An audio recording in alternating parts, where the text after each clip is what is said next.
T-minus 30 seconds.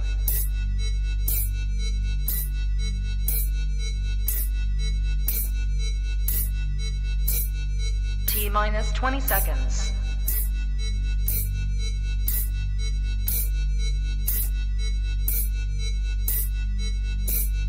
10, 9, 8, 7, 6, 5, 4, 3, 2, 1, 0.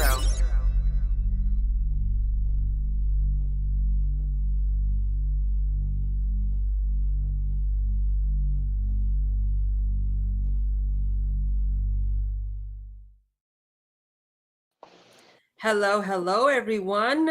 Welcome to Trap Talks Reptile Network, the coolest network in the world. I am your host, Jen Black, and here we have... Hi, Mike!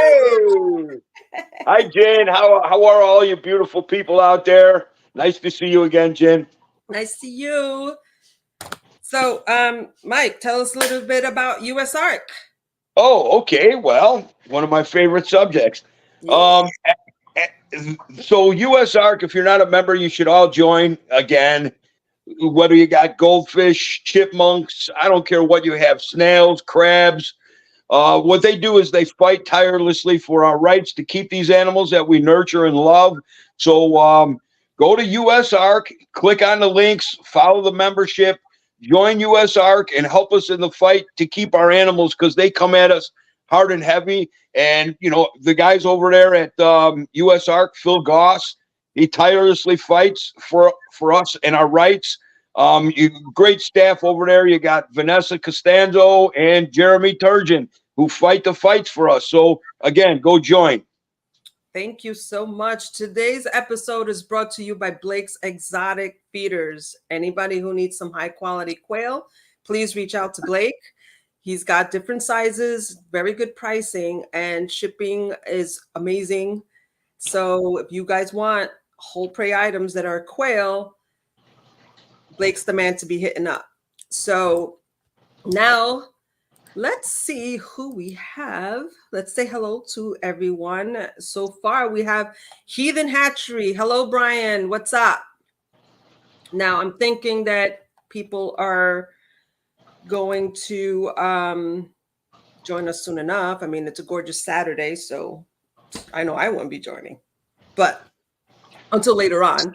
So let me get some out of the way, Jen. Are we done with all business? All business. We got our US ARC talk. We got Blake's Feeders. So yeah, what's up? Well, here's the thing. So last weekend was Monitor Fest 3 2024 held at Brian Waterloo's house. You know, this has been a dream of Brian Waterloo since we were young kids. And, you know, this was the third one. And I'm telling you something, this was fantastic. I actually did some interviews with Brian.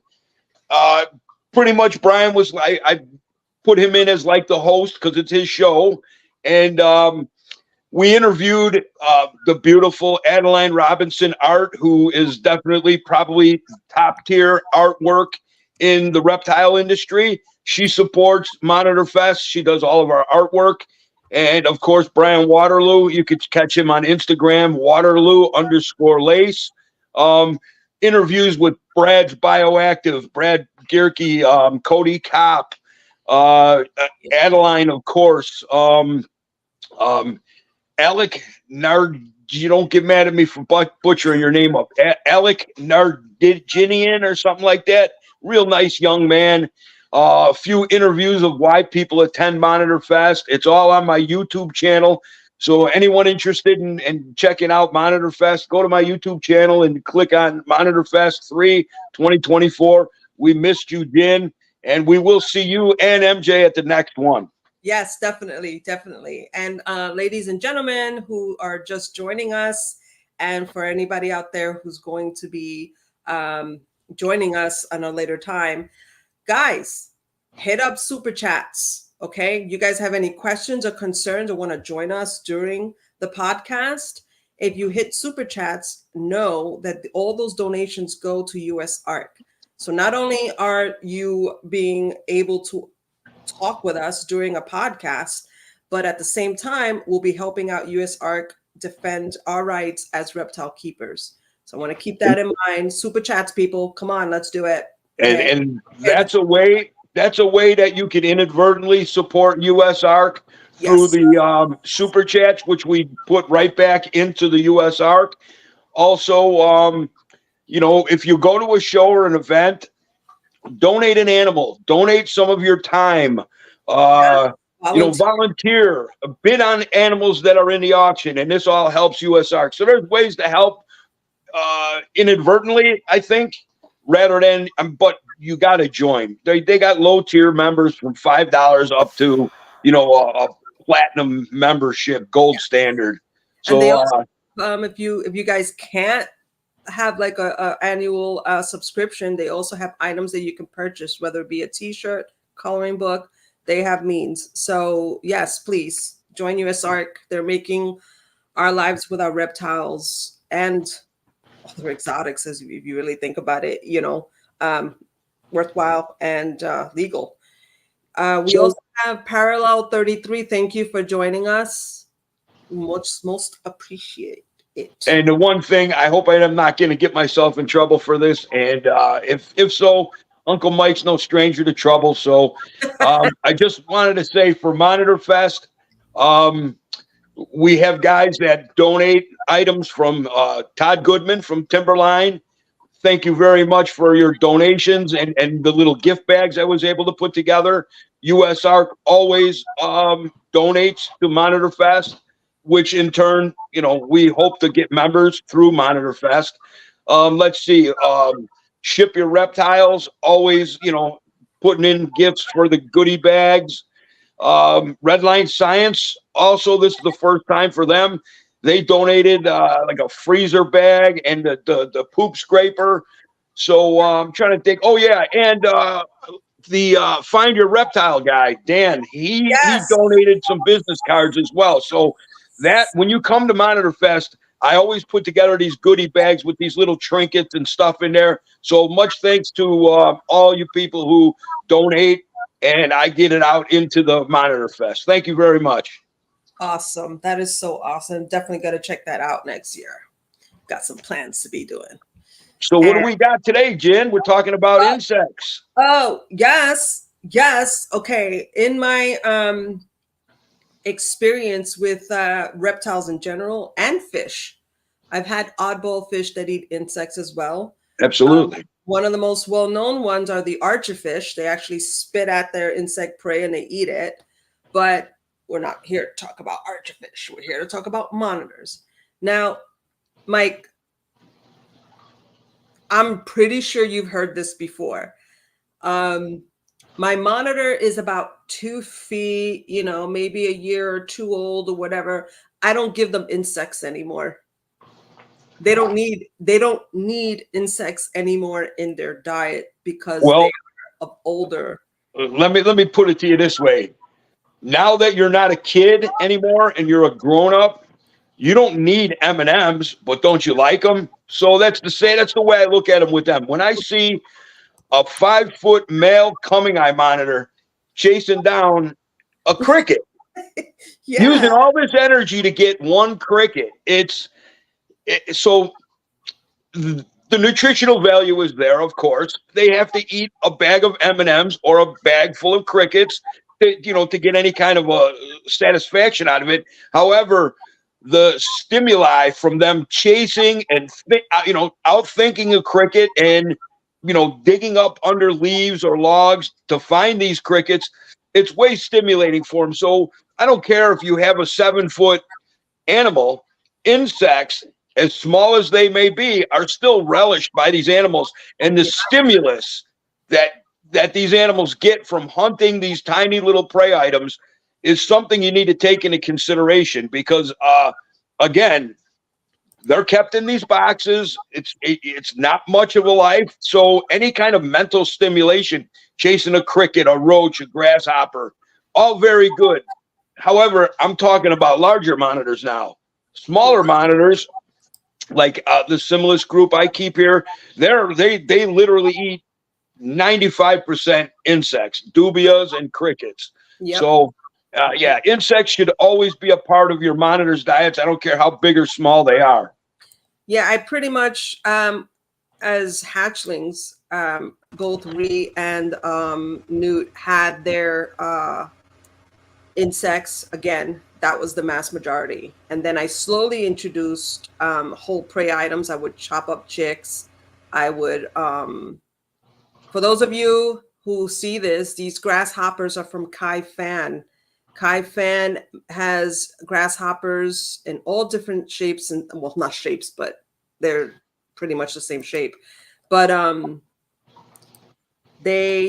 he has available grasshoppers in different sizes for different size reptiles in general.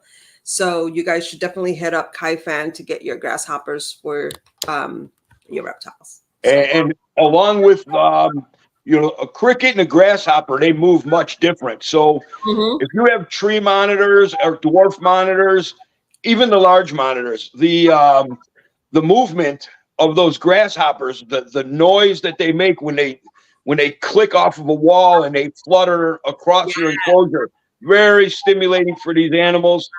And yeah, I'm a big fan of grasshoppers. I no longer keep them because I found that with the grasshoppers, they are a chore. They're not, it's not like crickets where you cut up a potato or an apple and it takes them several days to eat it. These grasshoppers eat like every day, and they eat a lot and they produce a lot. So it becomes, you're basically have another project. You're taking care of them. That's the only reason I don't use them anymore. They just took away too much of my time. Yeah, I know people who have mentioned that, and I said I'm a big salad person in general. So like the salads that I have, I also give them to my roaches, I give them to my crickets, I give them to the grasshoppers as well. So, keep in mind, guys, if you're going to have grasshoppers and you want them, but that's in general, we bring it up, gut loading. I am a firm believer that regardless of what, you're feeding, you got to gut load them at least 24 hours prior to offering them to your reptile. Absolutely. I never give my monitors crickets, roaches, or grasshoppers unless they're gut loaded. And the reason being is, again, perfect example, cannolis. Are you going to eat the shell without the inside? I would. I mean, no, it's good. It's good. Yeah. But come on. No, you're absolutely correct. So what you're basically saying is you're taking a food prey item and you're turning it into a little vitamin. So while the animals, inadvertently, they don't know, they're just eating a prey item. However, you're giving them basically a living pill full of goodness that they need. So yeah, gut load all your stuff. Especially when they're so young. You want to make sure a lot of people, and again, Mike, you and I have talked plenty of times of the reason for this whole diet segment, how important it is, because prevention is your best ally when raising monitors. So you don't want to skim. I've heard people skim saying, well, I don't give my monitor as much whole prey as I should, but I have the proper UV lighting. So they're getting that aspect of it. And I'm just like, you're missing the point. It's not only about, absorption, UVA, UVB light. It's also enriching that mind. Body and mind in all aspects of the husbandry is very important for a developing baby monitor. So yes, more insects in their diets. Yes, gut load these animals with some potatoes, with some carrots, with dark green leaves. Guys, please, iceberg lettuce is not what I'm talking about. I'm talking about the spinach, the kale. Dark green leaves is the way to go. Some carrots, keep that food fresh as well. Don't leave it hanging out in the little critter creeper or whatever the case where you keep your insects. refresh it. Make sure they always have fresh water, and they last a lot longer, unless you have like a whole bunch of reptiles that in one go you're out of crickets or whatever the case may be. But gut load them is very, very important when they're babies, in my mind. And that's how I started Re and Nude off. And now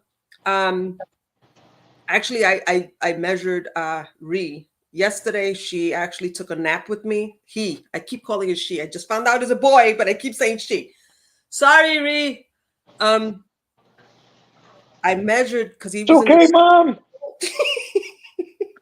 But when they kind of like sploot out and then it's like they're Supermaning it, they look like river otters. Yep. So he was sleeping on the sofa with me like that, and I got up. He didn't budge. I was like, yes. So I got the tape measure. From tip of the nose to the vent is 2 feet. From tip of the nose to the tip of the tail is like 4.25. And I'm like, when did this happen? But then you see this chunk just chase down a tiny little cricket like his entire life depended on it. And he goes insane. Like, it's one of those things like, oh my God, I saw that movement. What was it? And then he like checks it out. No tongue flicking, no nothing. It's like that. I'm still, nobody can see me, but I want to see what that thing was moving. And then once that cricket just crawls a little bit, boom, takes off. And then you hear that. And then so one of the earliest experiences I ever had with large monitors eating tiny little prey items. So this is going way back. I don't even know the year, way, way back, over 30 years ago, when I was breeding my peach throats. And I started doing, and back then it wasn't called bioactive. I started calling them my little workhorses, my cleanup crew. So in getting all of my dirt and leaves and branches, everything from outside, you wind up with bioactivity in your enclosures, which is a great thing. But I was watching my male peach throat, who was probably 4 foot at the time, really big guy. He was, I don't know, it was like around as like an Italian loaf of bread. So he was pretty big. So in watching him, this little red centipede, now when I say little red centipede, I'm talking about a North American centipede, not nothing like a giant thing from Vietnam. This little tiny red centipede had to be maybe 3/4 of an inch long. And I could barely see it, but I could see this little centipede going, crawling across the ground. That peach throat just perked up, jumped like he's never eaten anything, shimmied across the dirt, and picked up in his big head this tiny little centipede. And that's when I said, man, it has very little to do with the feed, but it has more to do with the mental stimulation that really keeps them sharp. I mean, these are highly intelligent animals. So to put them in a mundane box, a lowest common denominator type enclosure, it's basically like prison for a human being, which is even worse. So, sometimes people deserve their captivity. These animals don't deserve it. So I feel it is up to us to give them the best life possible. And if that means giving your big ass lizard tiny little prey items like roaches and crickets, grasshoppers, man, you got to do it. Yeah, absolutely. Like my favorite part about the whole thing, whether it be Re or Nude, is when the bug crawls on them and they feel it. They know it's moving, but they can't reach it. Yeah. And it's hilarious to watch them. It's like a dog chasing its own tail. Yep. And then it's like they look up and they're like, wait a minute, where is this thing? I know it's here. I know it's here. And it sometimes when I have conference calls for work, I tend to give them the bugs because then they leave me alone. Yeah. But it's like, I could see them like from where I'm sitting at with my laptop. And then next thing you know it, you just see that whole spinning around. Now, that's another thing too. People sometimes realize too late how fast monitors can be. Like, that's one way to find out. Just put a that's small one bug way in there. to find out, because a lot of times people will tell me, oh my goodness, I tried tongue feeding. I finally got my monitor to come out of the enclosure and it's been positive. And then it's like the next day, they're like, this thing crawled up my arm. I felt like it was like within a split second, and then it caught my finger, and it was the hand that they had the tongs on. And I'm just like, you have to realize that these things are they're meant to move in explosive speeds, because they have to hone in on a prey item, and they have to be able to get it as quickly as possible before that prey item disappears. Yeah, so this is a good way to see how your animal moves. And I've used it. I've used it to my advantage, where it's bedtime. They don't want to go to bed. They're like any child. And all right, you don't want to go to bed. Guess what? Here's a roach. Chase that in your enclosure. And they go in there and they go insane, and they put themselves to bed after that, because they're wiped out. They use all that energy up, and they're like, okay, I'm good. And oh, who else do we have here? Hold on one second. Hello, William Powell. Thank you for Yay. How you doing, Bill?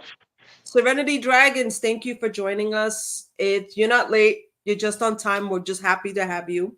Yep, and thank you for coming to Monitor Fest. It was great to finally meet you guys, and man, what a good time we had. Oh my goodness, I missed it.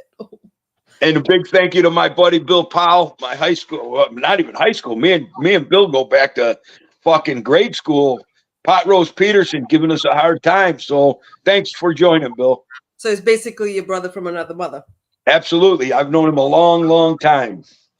Okay, one thing I do want to talk about, and it's weird because Mike, you and I have talked in advance, as far as like we're doing the whole prey, like quail and chicks, and then we did the seafood, and now we're doing the insects.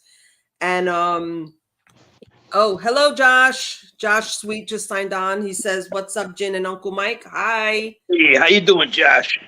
So one thing that came up, and it's almost like the powers that be, it was meant for us to talk insects today, because a lot of times I get people reaching out to me through Messenger, and they send me links saying, is this good for my monitor? Is this good for my monitor? And oh my God, I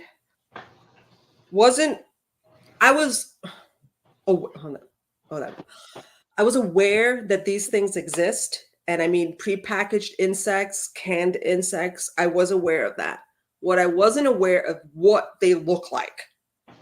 Now, Mike, everybody that knows Mike knows that he's chewed on a roach before. That's known, right? Yum, yum. Okay. Yum, yum. Now, other insects, you've heard your monitors crunch on them before, right? Like you heard the crunch, stuff shoots out of it, and even hornworms, they're not crunchy, but they're juicy. Yeah. So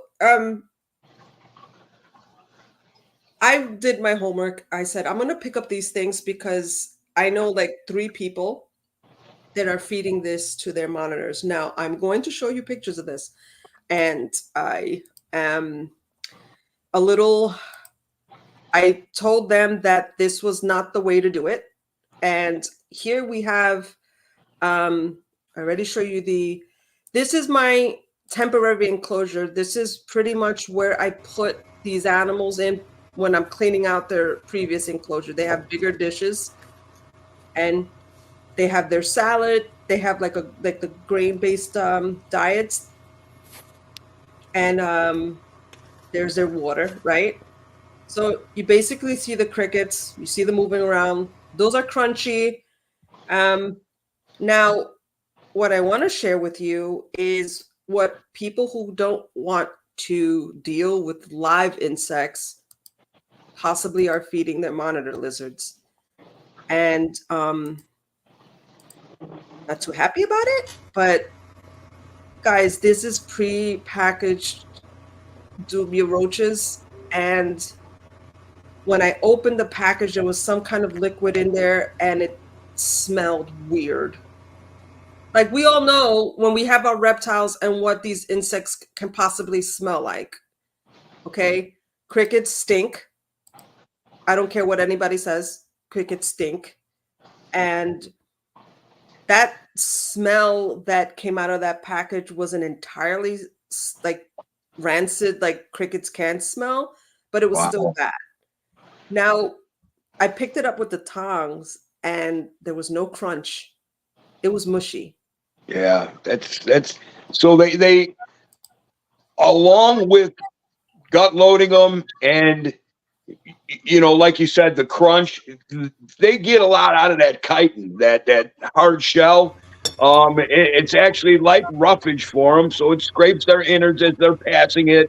They don't digest the chitin, and yeah. So let me ask you something about those there, Jen. That's a cricket, correct? Yes, those are. Now, and again, it's in a like a vacuum pack thing, right. and Right. it has So a liquid in there. So I'm assuming it's a preservative of some sort.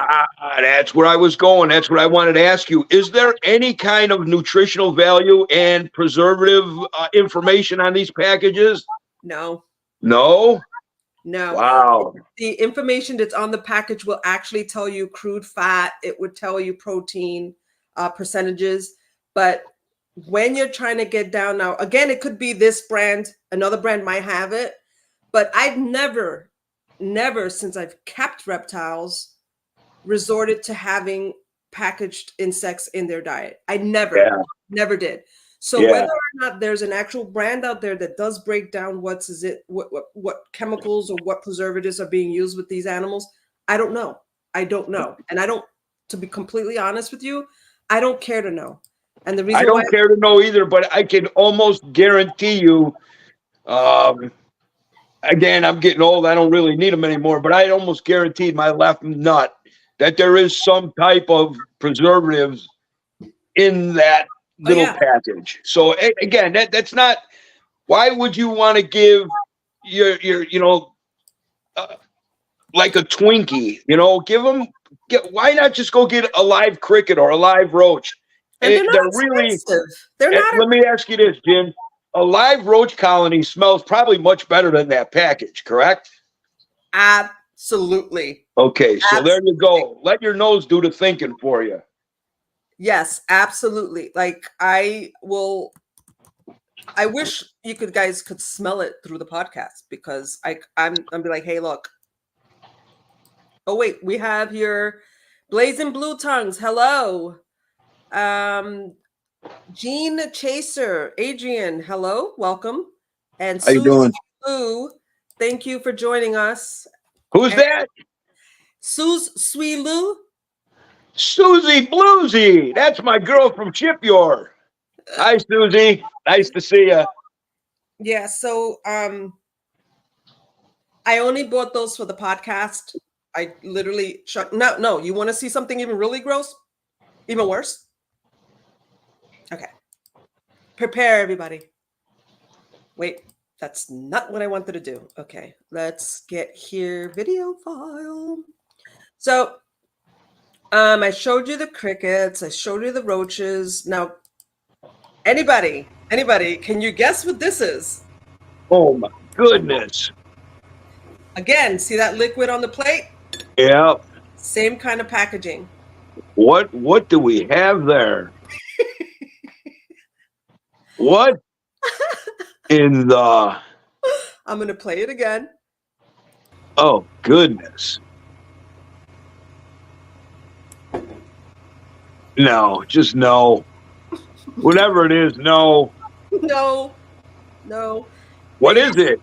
Ladies and gents, that there is pre-packaged snails. Ooh. Yeah, and Blazing Blue Tongues had said pre-digested. I'm like, yeah, that's pretty much what it looks like. It looks like something that just got shot out. Yeah. Yeah. Again, when we did the seafood segment, I did show snails.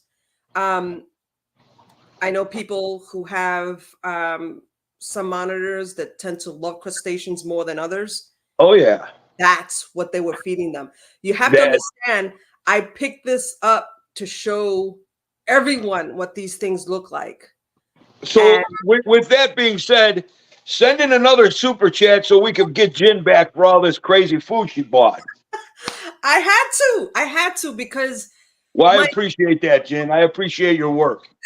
I try to do my due diligence because again, there's I'm not here to tell you that I know everything. I'm not here to tell you that my education is better than this person or the next person. I learn from everybody, whatever stage of reptile keeping they are.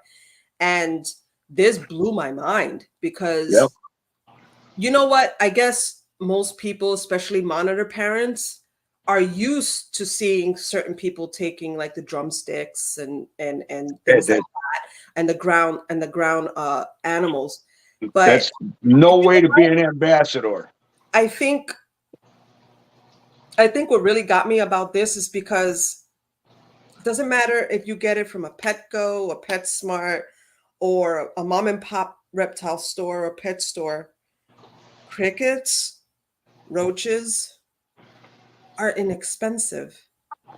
Hornworms tend to be a little bit higher on the price tag. Yeah, sure, understand. But if I don't understand, if you're out there and you have a reptile, regardless if it's a monitor, a gecko, a chameleon, and you're afraid to handle live insects, you might want to rethink keeping reptiles in general. Yeah. That's my opinion. But monitors, Yeah. I don't think you'd want to sacrifice proper nutrition for something that's easy. That easy and gross. I'm sorry. I have no problem watching, and I've been on the tail end of that.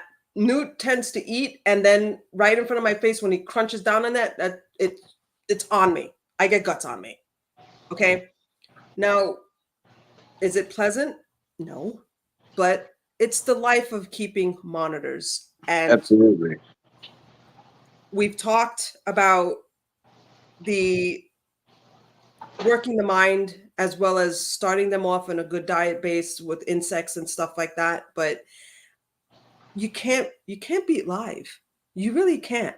No. And then what I learned in opening these packages and smelling that, and I'm the type of person that before I even think about giving them to the animals, I'm opening it up with my hands. Like you saw how I opened up the egg, the past like quail egg, just to pull out the animal. Like, okay, is it a whole thing? Is it deformed? Is it like what's going on here? And I actually couldn't figure it out. There wasn't really an oily residue.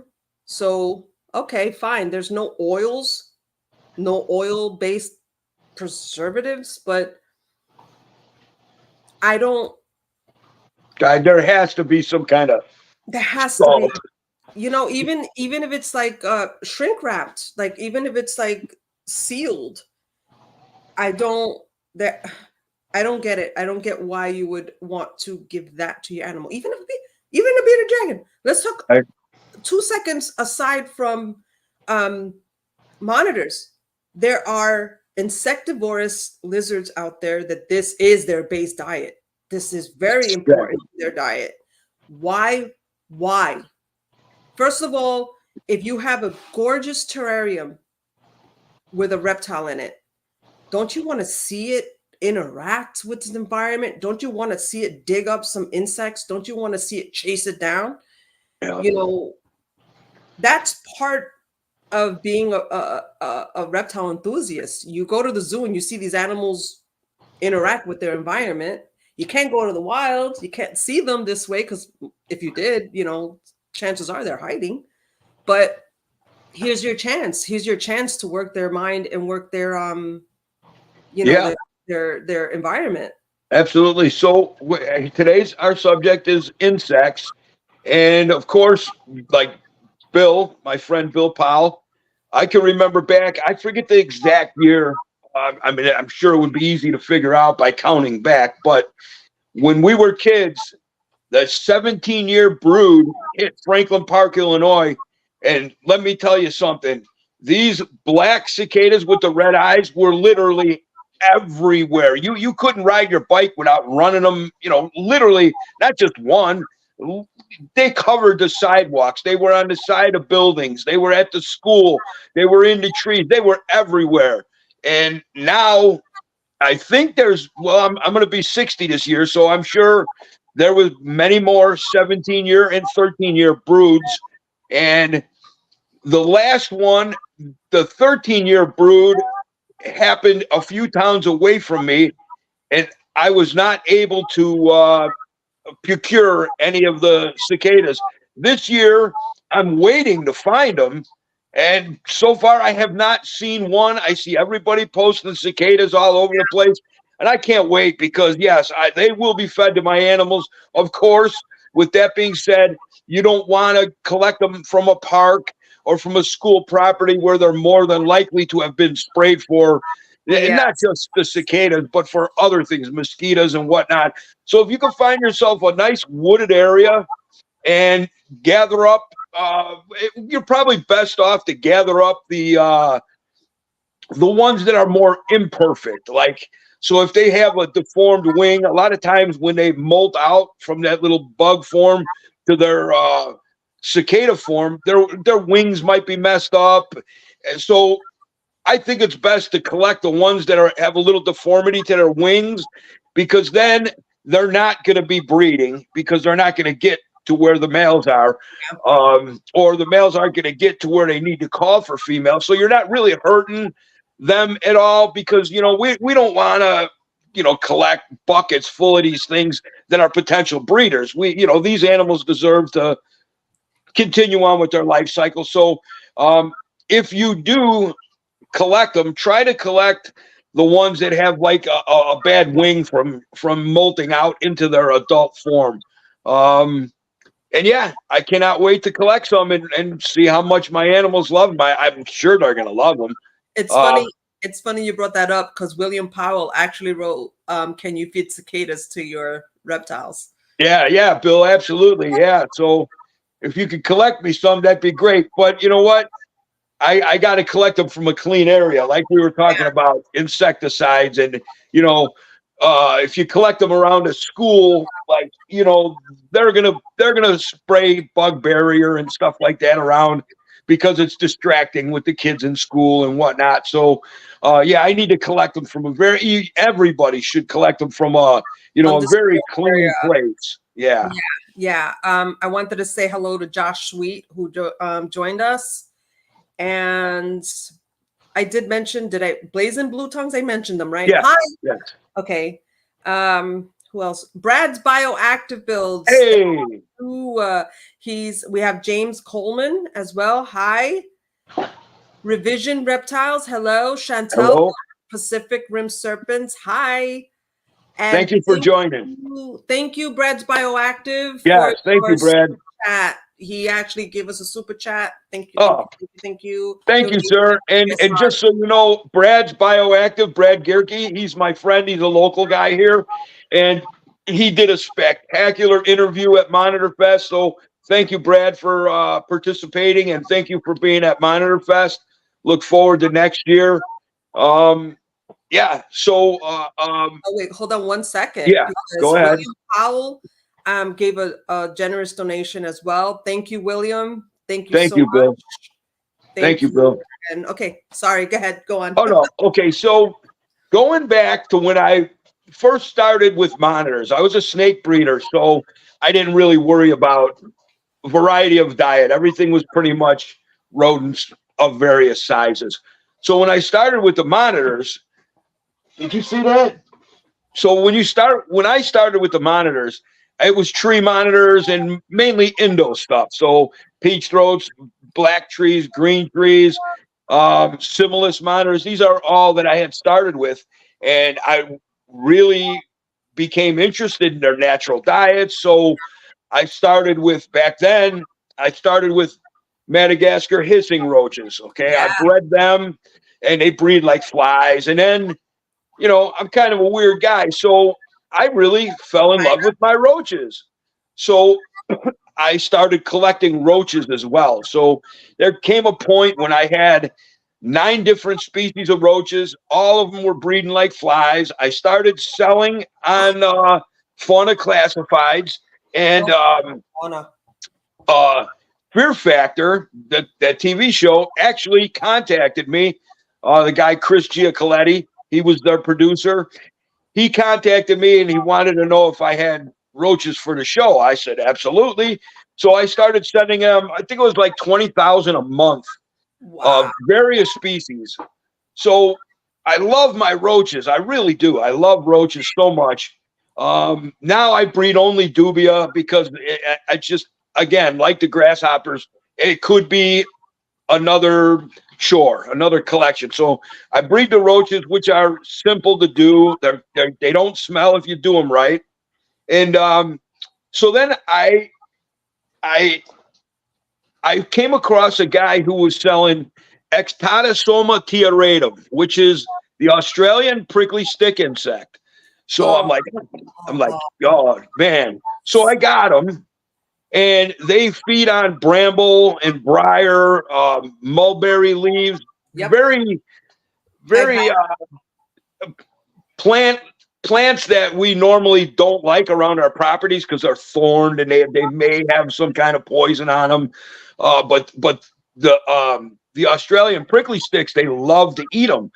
So I'm raising these bugs, and you're talking about 6-inch stick insect that just looks like something from out of this world.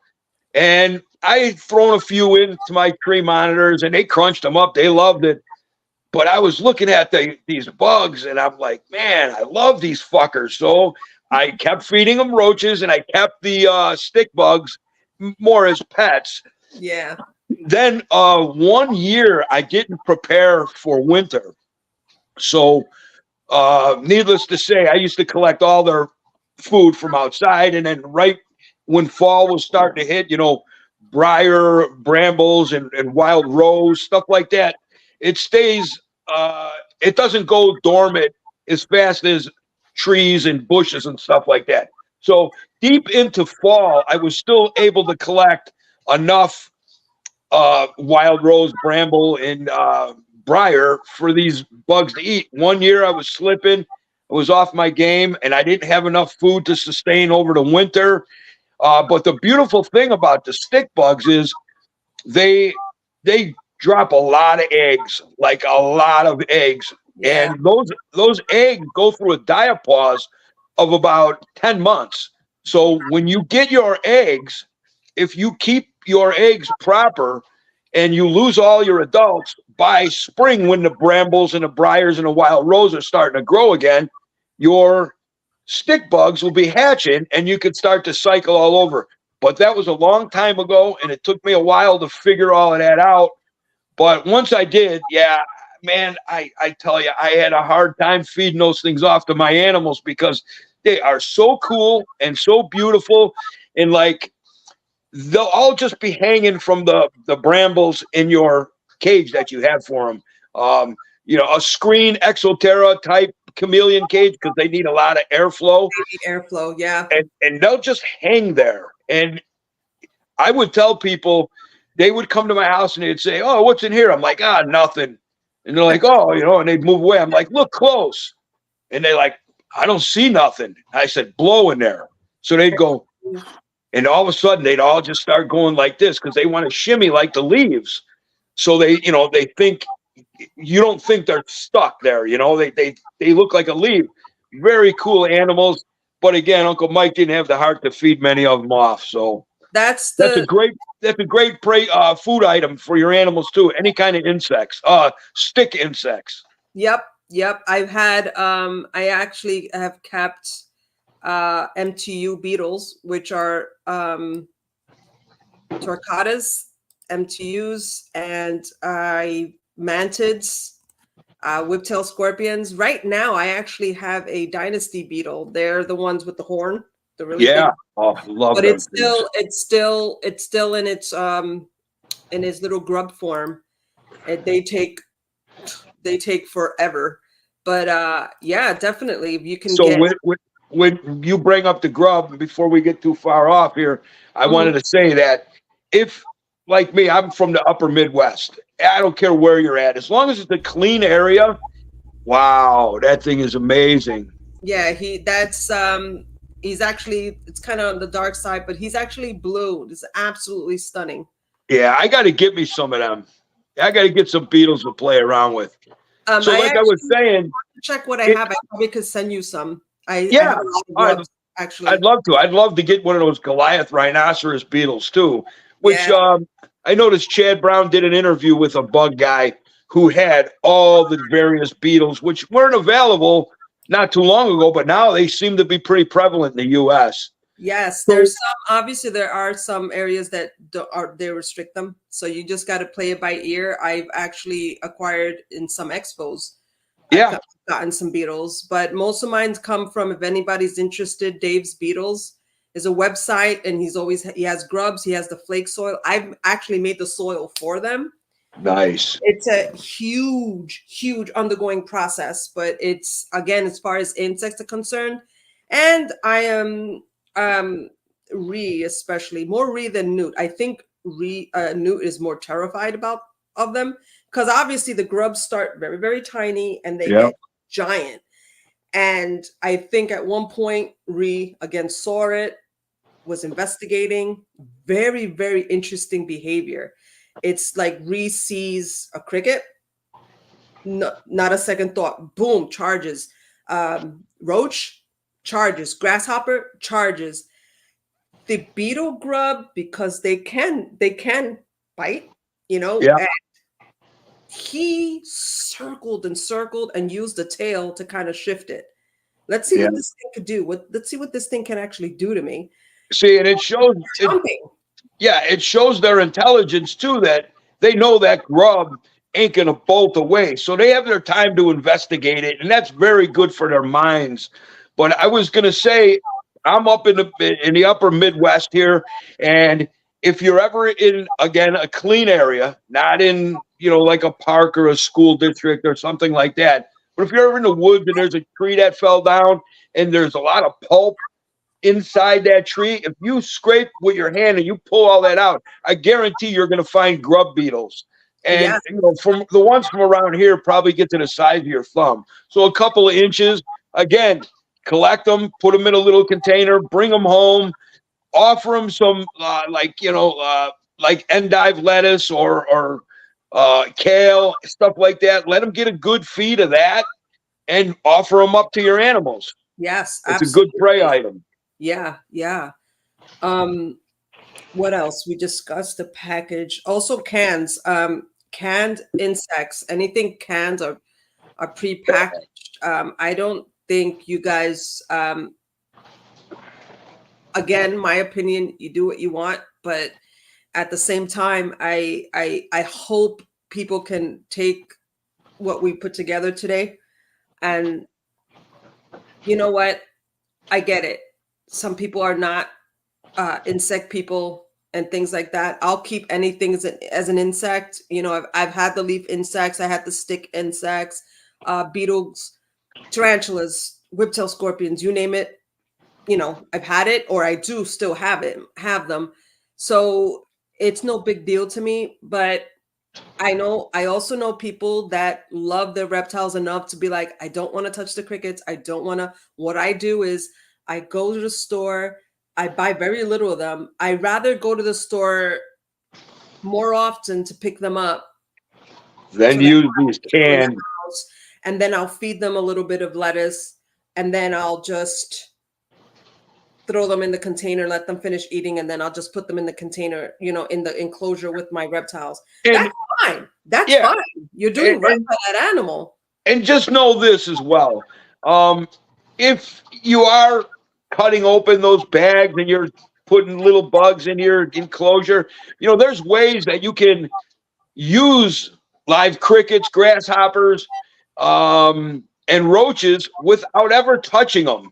You could take a small paper towel tube or a toilet paper tube, put them in there, pick that tube up. You've not touched an insect. Now you take that tube and you shake it into a little cup, put a little dust on it, and offer it to your animals. You've used the proper insect diet, and you still have not touched a bug. So there's ways to do this without looking at that craziness, giving your animals that craziness, and touching. You know, I mean, it seems that you have to touch more with that bagged crap than you would live. Yo, oh my God. Like, you know what? I'm not mentioning any names, but the people that did reach out to me and tell me that this is what they feed their monitors, I hope that they watch this. I hope they really take into account what's going on as far as, you know, insects are concerned.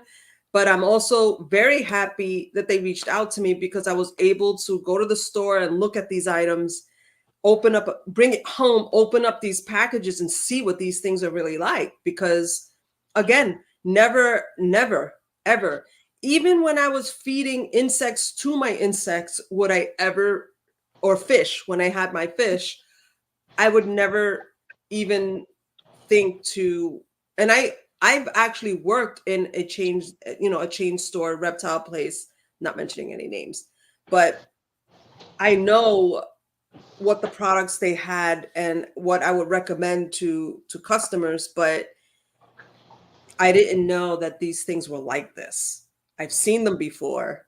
I walked by, but to open it up, Mike, like, oh my God, to open that up and to smell it and to just like squeeze it and be like, it's hollow. It's filled with that liquid. Those dubia roaches, once you squeeze them, there was like, it was like almost two pieces of paper together, like construction paper together. And then when you squeeze it enough, that liquid comes out. And it often, I often wonder, with that type of a product, they're obviously coming from somebody who, and I'm not mentioning any names because there's a lot of great insect breeders out there. You know, on the commercial level, you got Timberline, you got Darren at Dubia, Darian at Dubia. But, you know, I wonder if some of these larger places, and not those people that I just named, that, I mean, it's all about profit for them. Exactly. So if you have, you know, a bunch of fresh dead roaches or a bunch of fresh dead crickets, hey, why throw them away? Why don't we just put them in a bag, put this juice or whatever that is? So that's what always goes through Uncle Mike's mind. I always think someone's out to get me, not me personally, but you know what I mean? So that's something to take into consideration. So at least with live, it's in your hand. You've fed it. You know what you're offering to your animal. You have no idea what's in that bag. It could be dead a month. It could be dead a day. It could be a perfectly fine animal. But I can almost guarantee you that it's not 100% good stuff. I guarantee that. You know, now that you mentioned that, like, that's true. See, another thing I learned just now, like I wouldn't know how long those things were dead. I mean, they're sitting in that liquid and they all, you know, when you look at the roaches or you look at crickets, there is variation in their color. Yeah. And these were all the same. They were almost black. You saw it. You saw the video. Like, there was no differentiating between them. And again, yeah, you don't know how long they've been there. And since we're on a diet, Jen, and I'm very skeptical of grocery store diet for our animals and for humans. So if there's such a thing in a grocery store that it's called product loss prevention. So what product loss prevention in a grocery store is, they put a date on the chicken legs, right? Yeah. So they put it when it gets close to that or beyond that sell-by date. What they do is they go into loss recovery. So they'll tell the kid, go grab everything that's this date off the shelf. Now they take everything off the shelf, they unpackage it, they throw it all into a big bin, and they'll put lemon pepper on it. They'll put barbecue sauce on it, flip it all around, repackage it, and put that on the shelf. So 90% of the time, those in your chain grocery stores, when there's prepackaged meat that's ready to heat and serve, like I said, the lemon pepper chicken, the barbecue chicken, the curry chicken, that, and correct me if I'm wrong, but you know what, I'm not wrong. That is food that is just about to spoil, and it doesn't look good anymore. It doesn't look good anymore. So they put the lemon pepper, they put the lemon pepper on it, or the barbecue sauce, or the curry powder, and it changes the color. You don't see it as much. And they still got another week out of it to sell it. And I can only imagine what they're doing with crickets and roaches. That's my take on it. If they do that with the food that we eat. Yeah, exactly. By the way, hello, Amy's Reptile Adventures. Hey, how you doing, Amy? Cotafago. Cotafago. Hi. Thank you for joining us. But yeah, if they can do that with the food that we eat, I can't imagine what they would do with insects. Like, absolutely. So it looks like we're running close to the end here, Jen. Yeah. So Jen, I just wanted to say again, thank you so much for being a great co-host. Thanks, MJ, for putting us on this Trap Talk Network. Really appreciate us getting this words out. And it's always been a passion of mine to try to share my experiences and my knowledge with people on these animals so that they better keep the animals. A lot of times I'm not so much of a people person, but I'm always about the animals. And whether you're a good person or you're a bad person, if you have animals, I'm willing to help you. I'm all good about that. So Jen, can we this is pretty much, we're going to have other diet segments pop up, but this is pretty much the end of our diet series as a whole. Yes. So next week we have not next week, our next show. Yeah. Yep. June 15th, guys. Tell them who we got. Ladies and gentlemen, I would not be here if not for this woman. She's actually opened the world of the reptile community on social media for me. She is Jody Hall of the Happy Monitor. She's got a YouTube channel and an adorable, he's my nephew. He's a gorgeous black dragon that was bred from CJ Gentle at Monitor Ops and Exotics. You follow Dexter in his daily life routines, and she is very, very educational as far as sharing with the world her day-to-day interactions with her monitors. So I am so thrilled that June 15th or 16th, our next Trap Talk will be with Jody of the Happy Monitor. And this is I know Jody from all the groups and the forums and stuff. So this is kind of, it's a little staggered thing we got going here, but this, and I was just telling Jen that we're going to do a whole series again on caging from raise up cages, socialization cages, all the way up to your big giant habitats for adult animals. So Jody is coming in a little premature, but I must admit, Jody does not spare any expense in the living style of her monitor. Just a beautiful, beautiful habitat. This animal is living its best life, and it's just beautiful to see it. I'm pretty excited to talk to Jody. Yeah, I basically say to people that Dexter is my nephew. That is my little dragon dinosaur baby. He's huge. He's ginormous. But he's so well behaved, and you get to see an aspect of monitor keeping.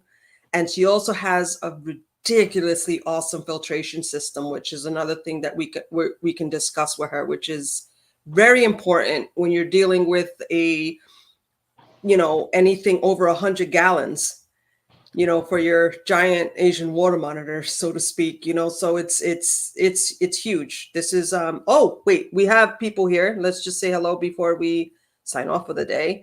We have irresistible pythons. Nikki, hi. Hi. Noble Family Fauna, thank you for joining us. And guys, thank you. Thank you so much for being a part of us and sharing this this experience. Mike, I would not be doing the pod thing, you know, without you. We spoke about this. You're like my partner in crime. Thank you. Always thank you. And of course, MJ at the Trap Talk Reptile Network for giving us this opportunity.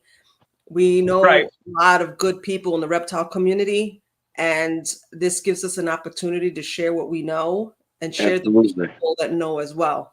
And that's what it's all about. So, so after Jody, we have a segment where we're going to bring in like Brian Waterloo, Brian Waterloo, Brian Daraca, and Adeline Robinson from Adeline Robinson Art. We're going to do a little thing just talking about just probably a real quick hour talking about Monitor Fest. And this past one was Monitor Fest number 3. So we're going to be preparing for Monitor Fest number 4 in 2025. So we just want to bring everybody up to speed with that. And then after that, me and Jen are going to talk about, I believe we're going to start our series on enclosures and enclosure builds. Yes, which is a big subject, a big is as controversial as the diets. And then after that, we have a guy I've known for a long time. Again, I'm so proud of this guy. He's a local here. So our local Varanid community in the upper Midwest, the Chicagoland area, is, I mean, we got some real banger guys here. So we're going to have Brian Daraca on, who's been killing it for years. He's he's starting to come into social media a little more, but man, this guy is he's killing it. Yeah, Breeding Molinas, but Molinas, white throats. He just produced the U.S. first Varanus dorianus. And you know what? Until somebody tells me wrong, I'm going to say it's probably a world first with Varanus dorianus. So a big shout out to Brian Daraca, and we're going to have him on, and we're going to pick his brain a little bit. You know why? Because he's a smart guy, and we like that. Definitely. And before I go, someone's posted the Trap Reptile vlog. Uncle Mike, how are the emerald tree babies doing? Give us a quick update. So I just want to reach out to these people. They're doing real good. So I have 2 that have yet to feed yet. I'm not real worried about it, but every other one is either 2 feedings deep or 3 feedings deep. I've sold a lot. Well, I've sold a few to knowledgeable keepers. That's not like something I feel comfortable selling to somebody just who has the money. I want to sell them to somebody who is going to realize the work and the sacrifice that it takes to rear these little guys up. And so Warren Booth, he got one. He's like my mentor in my boa adventures. Keith McPeak is another great guy. But, yeah, they're doing great. I really appreciate you shouting that out. And you know what? Trap Talk God or whatever you are, MJ, nephew. I caught that thing that you did with Adam Wickens Reptiles. And I just want to say, hey, man, I really appreciate that shout out you did for me. That was really cool. I'm just shocked that I was able to do with those boas what I have done in such a very short time. But so I just paired up my Sanzinia Volatane, and hopefully in a few years I'll be producing Western Sanzinia. Ooh. So thank you for that question, Mike. All right, folks. Again, thank you so much for everybody who's joined us. Thank you so much for everyone who joins us at a later time and watches our podcast. It means a lot to me and Mike. And stay tuned. Week after next, we have Jody coming on and sharing a happy monitor with us. So guys, enjoy your day. Have a great weekend and see you soon. Thank you and God bless. Bye, everyone. I know.